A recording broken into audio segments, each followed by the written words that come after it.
Golly, it's time for the Penn State Blitz. Greg Pickel. Bob? January, enrollees. It is not as warm here as it is in Florida. I know. And there's no Wawa, so yeah, I know there's some people on the Penn State beat that are upset about that, including one that works for us that takes pictures. Anyway, we got January enrollees to talk about. We got player defections to talk about.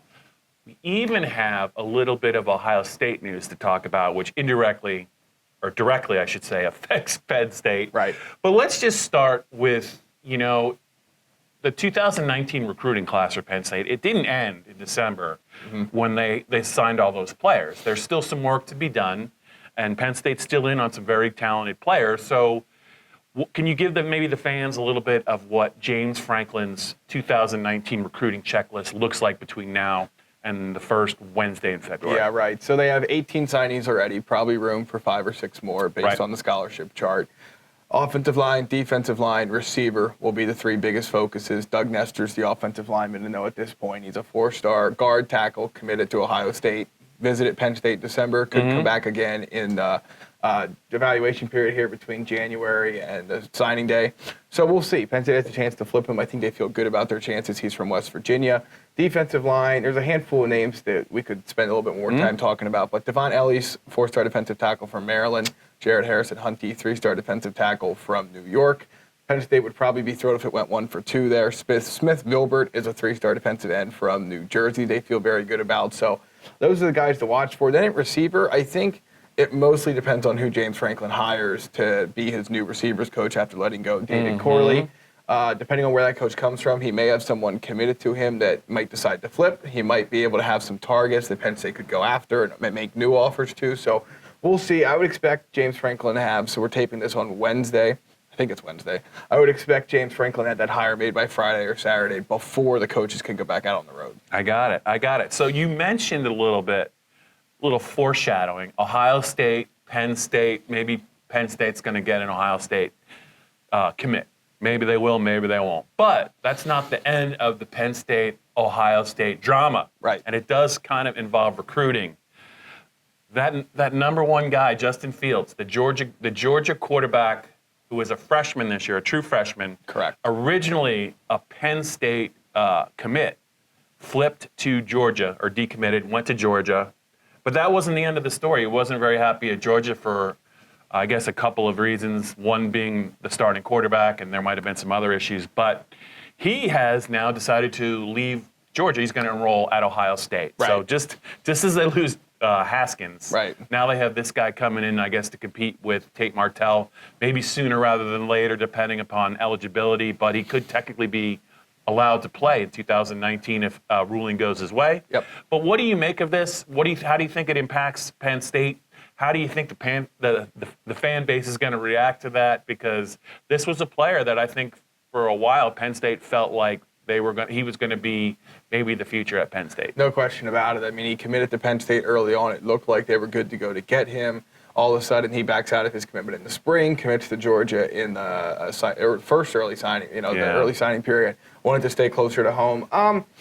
It's interesting. I mean, if you read the Columbus Dispatch story, it looks like he'll have a pretty darn good shot of getting the hardship waiver approved at Ohio State, much like Shea Patterson did at Michigan, which means he could play this year as soon as 2019 and not have to sit out a year. Of course, Penn State doesn't play Ohio State until November, so even if Justin Fields doesn't win the job, he could possibly earn it by then, or vice versa. He could win it and then lose it by then. I'm sure it'll be a spirited competition with Tate Martell, right. But it's a fascinating dynamic because you typically don't see schools that are recruiting quarterbacks very well going out into the grad transfer market, but how do you turn down a 5-star who was one of the top recruits in the country just a year ago? Yeah. So let's move back to Penn State, get away from Ohio State. I don't think the fans really appreciate us talking too much about those Buckeyes, those Ryan Day Buckeyes now, by the way. That's right. But let's talk about the true freshmen. There's 11 January enrollees. There's more coming in August. You saw what the benefit of last year's January sessions did, I think, for Micah Parsons. Is there a couple of guys you're going to be monitoring maybe in the winter conditioning and then in spring, depending on what both Dwight Galt early and then James Franklin later have to say about them as far as maybe contributing in 2019? Yeah, I mean, I think Brandon Smith is the most obvious pick of them all. 5-star linebacker, Similar in physique to Micah Parsons when he gets to campus, maybe a little bit more advanced than Micah at the finer points of linebacker play, considering he actually was a linebacker in high school, not a defensive end. Micah was a defensive end. Yeah, so I mean, to me, Bob, he's the one to watch most closely. Lance Dixon, the other linebacker and the overshadowed linebacker in this class, is one to watch too.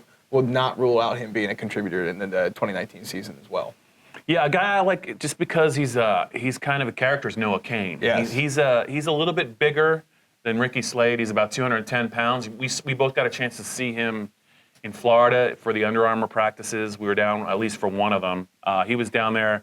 Very interesting guy. Yeah. He's not shy. He'll tell you what he thinks. He definitely believes in himself. 5'10", 210, a little bit bigger, I think, than Ricky Slade. I think that he's a guy maybe that, depending on how things go in spring, I mean, there's no more Miles Sanders. Right. Someone's got to fill out the top 3 on the depth chart. He's a guy, I think, that can make a strong push. He kind of gets a head start over Devin Ford because he doesn't get here till August.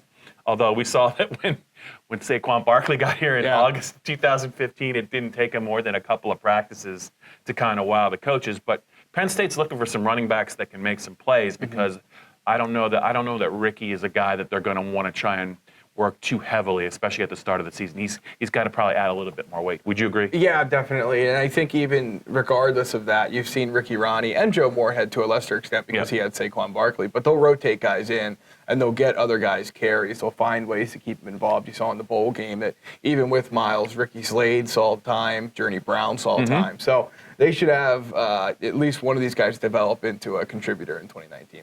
One more topic to get to here on the Penn State Blitz, and it's a big one. I think a lot of the fan base was a little surprised that Penn State lost as many juniors. I don't think they thought maybe 2 or 3, but the number ended up being 5, and you couple that with the losses of Trace McSorley, Amani Arouari, Nick Scott, Koa Farmer.